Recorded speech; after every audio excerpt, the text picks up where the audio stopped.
Atirgul hididek kirip kelding hayotimga. Qora tunlarimni aylantirding tongimga. Ko'zingda yo'q olib yo'limni topolmadim. Sevgi bu o'yin desa men uni yutolmadim. Yurak yuradi faqat sende, har bir nafasim sen bilan birga.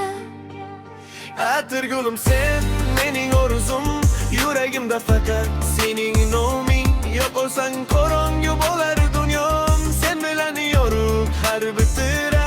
Atirgul sen mening orzum, yuragimda faqat sening noming. Yo'q olsang qorong'u bo'lar dunyom, sen bilan yorug' har bir tongim. Baglaring mayin lekin yuragimni kesdi. Sevgi shirin ekan lekin biroz dard berdi. Sen bilan osmonga chiqardim xayolimda, endi yolg'iz qoldim o'zimning dunyomda. Eslayman seni har bir kecha, atirgul hididek qolgan xotira. Atirgulim sen mening orzum, yuragimda faqat sening noming. Yo'q olsang qorong'u bo'ladi dunyom, sen bilan yorug' har bir tongim.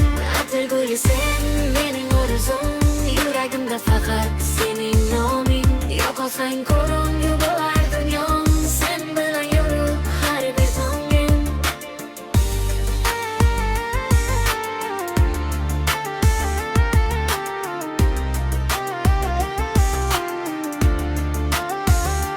Atirgul sen mening orzum,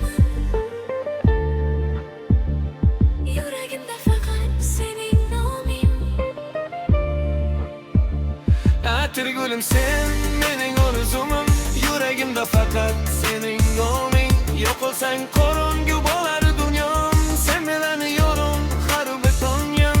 Atirgul sen mening orzum, yuragimda faqat sening noming. Yo'q olsang qorong'u bo'lar dunyom,